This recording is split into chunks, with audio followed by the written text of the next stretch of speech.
what is the nature of God? What would you say the nature of God is? It's a big question. It is. It's a big question. I feel like there are cliche phrases and words, specific words used in those phrases that we hear a lot. God is love. That's from the text. Yes. And I don't know if it's just because you're exposed to them a lot, specifically if you're in the church kind of environment. So I think it can become easy to kind of like become numb to that. But at its core, is like that still is, I believe, is true. The nature of God is love.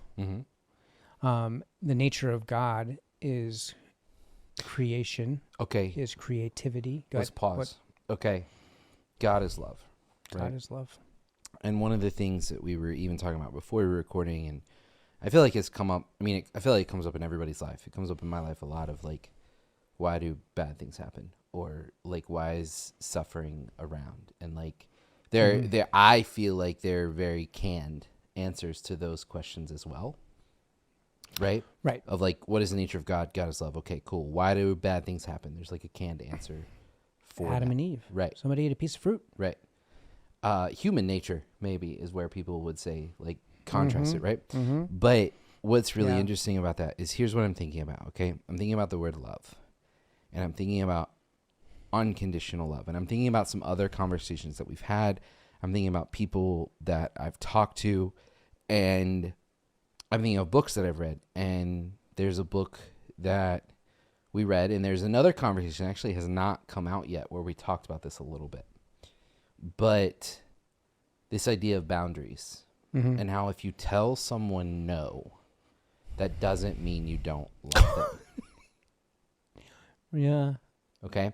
And if you set boundaries with people, that doesn't mean that you don't love them. And so like I'm using the word boundaries, but what I'm thinking about right now, right, is I've talked with people of where, like, if someone is in the book Boundaries by Henry Cloud, we might need to Google that. I think it's Henry Cloud. I got you. If only Matt was He here. talks about how, I know drummer Matt is missing when we need Googling, but he talks about how, like, if someone is struggling with an addiction, or he gives an example in the book of like a 20-something-year-old person who's still living with his parents and won't get a job and just plays video games all day. Henry Cloud. It is You're Henry correct.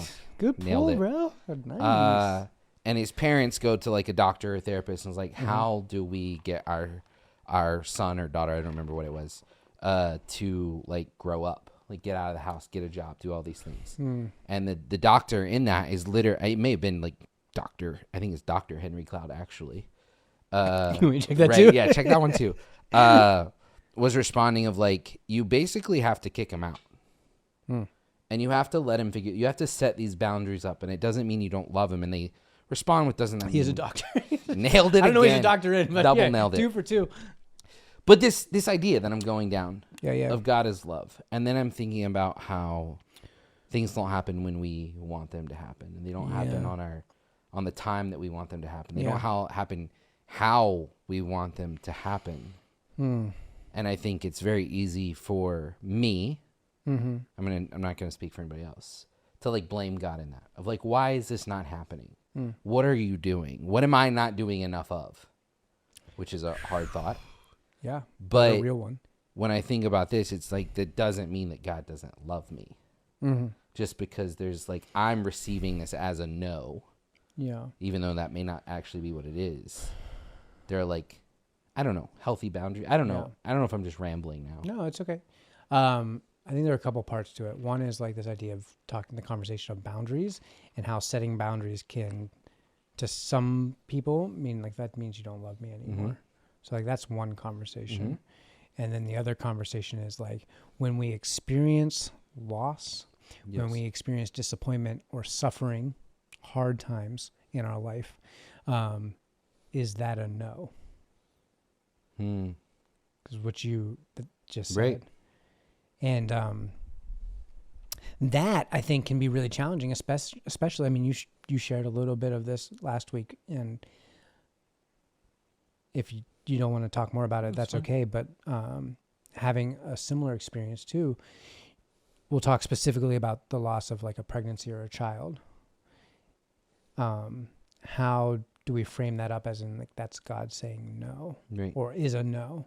I mean, I think that it boils down to this idea of, I feel like if something isn't it, like in my brain, if something isn't a yes, then it's a no. Right. It's very dualistic. Correct. One or the other. Correct. And so if it's like I want something, I'm excited about something that happens, then it's like, yes, done, got it, nailed it, Dr. Henry Cloud, right? But if something doesn't happen or doesn't, that you're excited about, right? you want, I have expectations. The process on. has started. My expectations are unmet or not met. Unmet, is that a word? Yeah. No. But like then it becomes a no. And you think about it like even from like I'm thinking about my kids right now. Like I want a snack. Daddy, can I have a snack? No. Freak out. We're in like toddler mode right now, right? Freak out. But I want a snack. I'm hungry. You literally have had 14 snacks in the past 40 minutes. For real life, we had this conversation. We had dinner last night with our families. Yes. Because that's just what we do. We do life together. Right. For this stuff. And your boys eat. Mm-hmm. I mean, Ender's walking around with banana all the time. Yes. Os is putting down his pasta. Right. The garlic knots. Right. A piece of pizza. Yeah.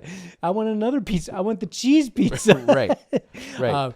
And I literally had the thought, this is way down, not related, but I mean, like you made a comment and be like, people always talked about like teenage boys and how they eat. And I'm telling you, dude, you're going to need a deep freezer. Yes. You need a pantry for your pantry. Yes. Because those boys are going to put some food down. I think I said we're going to have to make like 3 trips a week to Costco. Which, just for food. Also, you're to blame. The first time I ever went to a Costco, we were going on a trip with some boys for like a bachelor weekend. And we went to Costco to stock up on, necessary things. Mm-hmm. Steak. Yes. Frito-Lays. Bacon.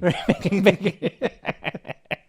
Look what I've eaten. Right. And I remember walking into Costco and be like, oh my gosh, look at this place. And I've been to Sam's Clubs. Right. I've been to these. But I would say, controversial opinion? I don't think it's that controversial. Anybody that's ever walked their butt into a Sam's Club and then walked into a Costco, you tell me which one is superior. Sam's Club, not for me. Wow. Costco, I'm a recent member. Right. You converted me. You're welcome. You evangelized me, and now, I'm a member. And I walk into that place,